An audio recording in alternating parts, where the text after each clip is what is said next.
Olá pessoal, sejam bem-vindos a mais um vídeo aqui do canal.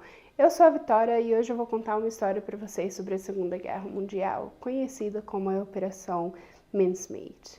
Bom, mas antes da gente já pular para a história, eu já queria pedir para vocês já deixarem aqui o like de vocês, o comentário, já ativem o sininho para toda vez que a gente postar um vídeo novo, vocês já recebem diretamente no canal de vocês. Bom, bora para a história? Bom, igual eu falei para vocês, essa história aconteceu na Segunda Guerra Mundial. Ela aconteceu no ano de 1943, onde no dia 30 de abril de 1943, José Antônio estava pescando ali na costa da Espanha, ali na área de Ponta Umbria, onde ele era um observador de sardinhas. Então ele ia remando com o barquinho dele na água, junto com os colegas pescadores dele, e ele era conhecido como o melhor observador de sardinha da área ali, da região toda, onde ele conseguia encontrar as sardinhas a quilômetros de distância. Ele tinha um ótimo olho para encontrar as sardinhas. E era isso que ele fazia. Então, nesse dia específico, ele saiu com o grupo de pescadores dele, e ele viu que naquele dia a água estava muito mais agitada que normal. Tava vindo uma tempestade, o céu estava bem nublado, a água estava bem acinzentada, quando normalmente era mais azulada, e ele não estava encontrando nada. Até que quando ele viu uma boa distância, ele viu alguma coisa estranha boiando. Ele achou que talvez fosse algum animal que estivesse morto boiando, ou sei lá, algum objeto talvez, né?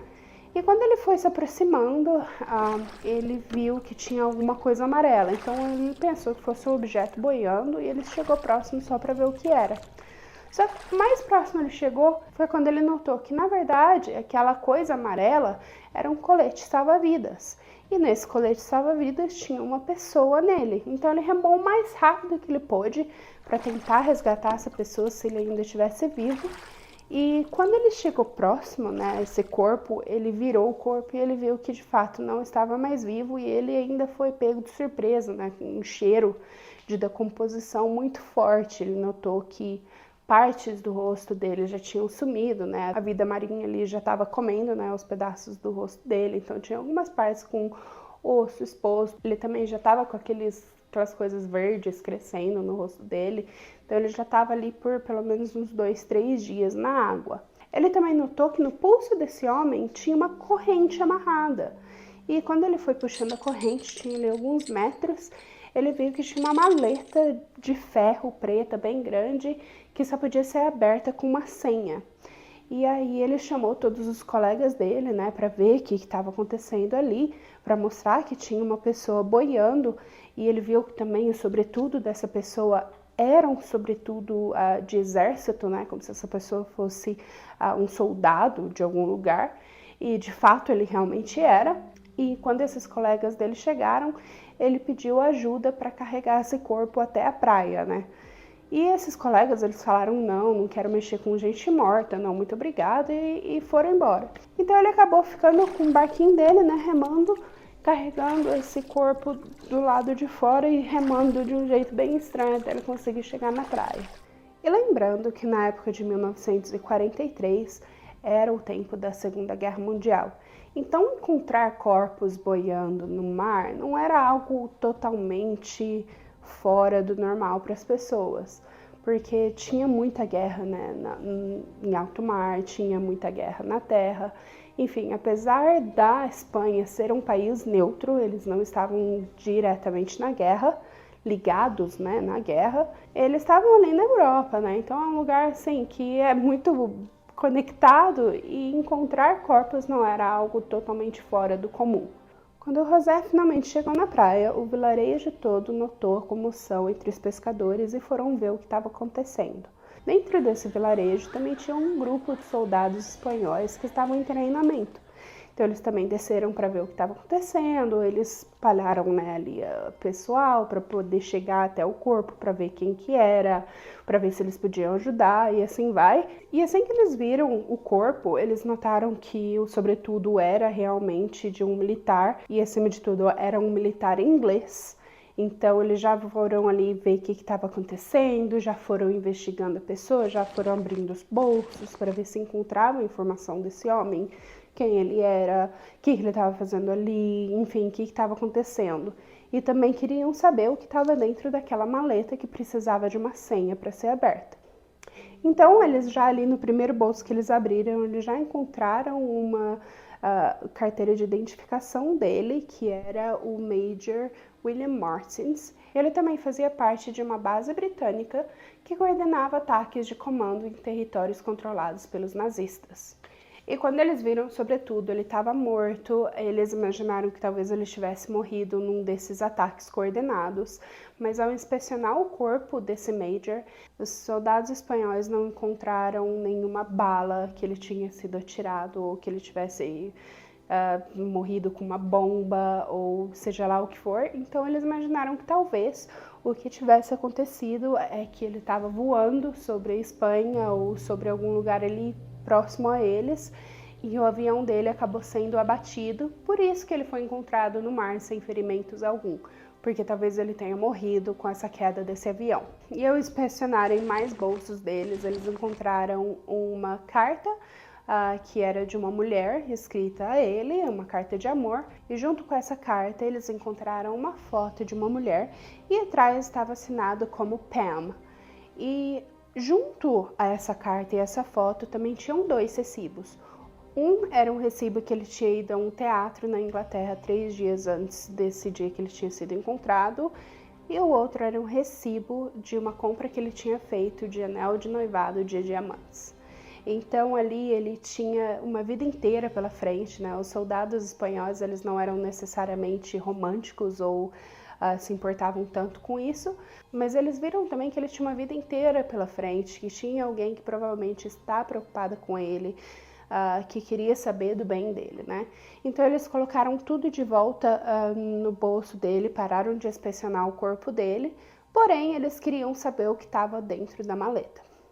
Então eles conseguiram finalmente abrir a maleta e quando eles abriram, eles viram que eles tinham desvendado um dos maiores segredos da época para o governo nazista, porque naquela época, apesar da Espanha ser um país neutro, eles estavam sendo governados pelo Francisco Franco, que era de fato uma pessoa conectada ao nazismo. Ele é também conhecido, né? As pessoas acreditam que ele tenha sido colocado no poder pelo próprio Adolf Hitler. Então, ele não era neutro, que nem as pessoas acreditavam que a Espanha fosse. A Espanha só não estava propriamente dita fazendo parte da guerra, porém o presidente deles estava. Ele era um ditador que estava ao lado do Hitler. E toda a chance que ele tinha de conseguir uma informação secreta, a primeira pessoa para quem ele mandava essas informações secretas era para o Hitler. Então, quando esses soldados espanhóis descobriram, né, essa papelada dentro dessa maleta, eles já logo informaram o supervisor deles, e os supervisores deles já entraram em contato com as pessoas que eles precisavam entrar em contato, né? Então, pessoas que estavam servindo diretamente ao Francisco Franco. Quando o Franco ficou sabendo dessa carta, ele já pediu para essa carta ser mandada diretamente a ele, e ele mandou essa carta diretamente ao Hitler. O Franco não permitiu que o corpo desse soldado britânico fosse mandado de volta para a Inglaterra. E, ao contrário, ele foi mandado para um necrotério, onde os subordinados do Hitler foram para acessar toda a situação, para ver se a carta era verídica, para ver se esse corpo era real, e as informações nesse corpo eram reais, né? Então eles viram ali a carta da noiva dele, eles viram o recibo, eles viram a carteira de identidade, eles viram que a posição dele era uma posição alta dentro da Marinha Britânica. Então toda aquela informação junta levou todos a acreditarem que tudo que estava dentro daquela maleta era de fato real. E para a gente entender um pouco do significado que essas cartas tinham, a gente precisa entender um pouco o que estava acontecendo com a era nazista nessa época. Então, era no ano de 1943, como eu falei antes, e nessa época o Hitler estava tendo receios de que ele fosse perder a guerra. Mesmo que Hitler já tivesse tomado praticamente conta da Europa inteira, ele tinha receios de que a junção entre a Inglaterra e os Estados Unidos fossem o derrubar, escutando informações perdidas de que a Inglaterra e os Estados Unidos estavam planejando um ataque em território nazista, porém ele não sabia onde, quando, como e quem faria todo esse ataque. Então ele realmente estava no escuro. E quando ele recebeu essas cartas, ele tinha certeza de quando ele tinha que se proteger, como ele tinha que se proteger e qual território que seria atacado pelos britânicos e americanos. E na época, as informações que ele havia recebido é de que a ilha mediterrânea da Itália, a Sicily, seria a ilha atacada pelos britânicos e americanos. E o que mais deu veracidade para essas cartas é que tinham sido assinadas por todos os líderes militares britânicos. Então, todos os nomes conhecidos da guerra na época estavam naquelas cartas. E essas cartas falavam que as informações que eles estavam passando um pelos outros pelo telefone eram falsas, porque eles sabiam que tinham sido interceptadas pelos nazistas. E todas as informações que os nazistas estavam recebendo eram de fato falsas, porque o país que seria de fato atacado pelos americanos e britânicos era a Grécia, e que não seria Sicily, a ilha mediterrânea que pertencia à Itália, que na época era governada pelo Mussolini. Mussolini, ele também era outro fascista, que também acreditava muito no poder nazista, então ele estava aliado ao Hitler. Há relatos de que o Hitler achou esse ataque muito estranho, porque ele acreditava que a Grécia fosse o link mais fraco aos territórios nazistas, então ele não tinha muito por que acreditar que seria realmente a Grécia que seria atacada, porém com todas as provas nas mãos dele, ele acabou mandando todas as tropas dele para a Grécia e pediu para todos os aliados também mandarem as tropas para a Grécia também. Então foram mandados soldados da França para a Grécia, foram mandados todos os soldados que estavam ali protegendo Sicily para a Grécia e assim vai. Então foram submarinos, foram aviões, foram tropas, todo o poder dele ele mandou para a Grécia porque ele queria derrotar a Inglaterra e os Estados Unidos. Então isso acabou acontecendo no dia 12 de maio de 1943, que foram ali menos de 2 semanas depois que o Major William foi encontrado. E após todas essas tropas serem mandadas nesses dias, eles ficaram aguardando os soldados americanos e britânicos atacarem a Grécia. Porém, com tempo vai, tempo vem, chega dia 9 de julho e nada aconteceu até agora. Nesse mesmo dia, um soldado segurando base em Sicily, ele estava escrevendo uma carta para a mãe dele que as coisas estavam estranhamente quietas nessa ilha e que nada havia acontecido, eles não tinham notícia de ataque nenhum e que estava estranho. E quando ele postou essa carta. Logo após ele postar essa carta para a mãe dele, ele escutou um boom gigante vindo da ilha. E quando ele saiu do posto dele, ele viu que o mar estava tomado por navios britânicos e americanos. Ele notou que o céu que estava azul momentos antes estava cinzentado com fumaça das bombas que tinham sido estouradas. E como os nazistas tinham mandado toda a tropa deles para a Grécia, eles estavam totalmente despreparados para a guerra na Sicily. Então, todos os soldados nazistas que estavam nessa ilha, eles tiraram o uniforme deles, eles simplesmente correram junto com a população para tentar fugir dos inimigos deles. Então, a Inglaterra e os Estados Unidos tomaram aquela ilha sem nenhum problema. Foi assim, ficou para a história o quão fácil foi tomar aquela ilha, tomar conta daquela ilha. E dentro de dias eles também tomaram o poder da Itália. Então, o governo Mussolini, ele acabou saindo do poder, ele acabou sendo derrubado do poder no dia 25 de julho de 1943. E essa guerra e essa história acabou sendo o começo do final do nazismo. Então, após o derrubamento do Mussolini, as tropas britânicas e americanas tomaram conta ali, do mar Mediterrâneo. Eles também tomaram posse da Itália. Enfim, as cartas encontradas no corpo do Major William Martins não foi nada além de um jogo de inteligência do governo britânico. E essa estratégia foi liderada pelos agentes Ewan Montague e Charles Tremoley. E eles foram grandes agentes da inteligência britânica.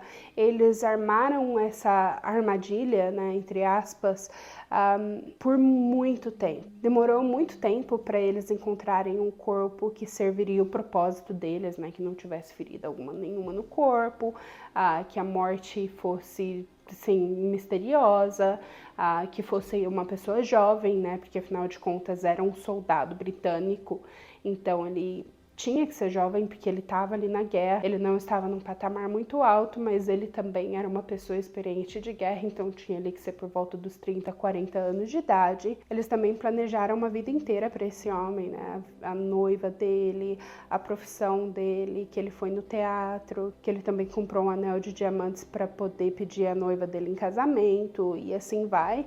Também colocaram ele num uniforme britânico, colocaram ele num lugar onde não havia muita guerra, então seria um pouco fora do comum encontrar corpo, porém tinha que ser um aliado nazista para que esse corpo e toda essa informação que estava, né, junto com esse homem fosse mandada diretamente ao Hitler. Então foi uma operação assim muito estratégica, muito inteligente, muito bem planejada por esses dois homens. E eles acabaram ganhando prêmios, né, do Churchill, que era o primeiro-ministro da Inglaterra na época. Eles também foram promovidos e eles ficaram muito conhecidos por essa operação. Enfim, o nome desse sem-teto que eles acabaram encontrando era Glendower Michael. Ele acabou se matando com veneno de rato, ele teve uma vida muito sofrida. Mesmo aos 34 anos de idade, ele teve uma vida bem sofrida, bem triste, bem solitário. Ele tinha vindo do país de Gales e ele acabou indo para Londres, que foi onde ele morreu, e onde o corpo dele foi resgatado, né, pelos agentes britânicos para fazer parte dessa Operação Mincemeat. E hoje o Glendower ele está enterrado na Espanha e no túmulo dele ele é dado como um oficial de guerra britânico que ajudou na guerra contra o nazismo. Enfim, essa história é muito interessante. Eu acabei assistindo um documentário de horas sobre essa história, então tem muita informação para ser dada, porém com pouco tempo. Eu indico a vocês assistirem documentários sobre essa história, porque é realmente uma história muito incrível. Tem filmes que foram lançados sobre essa história. Eu vou deixar aqui na descrição também um documentário, ele está totalmente em inglês, mas se você entende inglês, eu te aconselho a assistir, porque é muito interessante. E o Glendower, mesmo pós-morte, ele pode ter tido uma vida muito sofrida, muito triste, porém foi ele que foi um grande auxiliar a derrubar o Hitler. E ser conhecido como um homem que ajudou a derrubar o Hitler não é uma coisa ruim. Se vocês gostaram dessa história, por favor, já deixem o like de vocês, já deixem aqui nos comentários o que vocês gostariam de ver da próxima vez. Eu adoraria trazer mais histórias de fatos reais de guerra, que talvez não sejam tão dramáticas quanto casos de morte, porém são fatos muito interessantes da gente saber. Se você gostaria de ver mais histórias assim, por favor, já deixem nos comentários. Já deixem também um like aqui no vídeo, que já ajuda bastante o canal a crescer. Já ativem o sininho, que toda vez que a gente postar um vídeo novo, vocês já recebem diretamente no feed de vocês. E é isso. Muito obrigada por assistirem. Eu vejo vocês da próxima vez. Muito obrigada. Tchau, tchau.